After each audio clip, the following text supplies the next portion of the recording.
Si teniu interès a proporcionar un resguard del que ha contestat l'alumne en l'examen, ho podeu fer en Google Forms de la manera següent.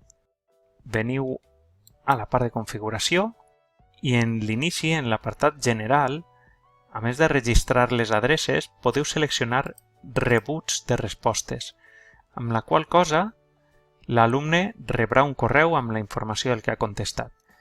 Ho podeu deixar a criteri de la persona que respon o que contesta el qüestionari o podeu fer que siga automàtic sempre.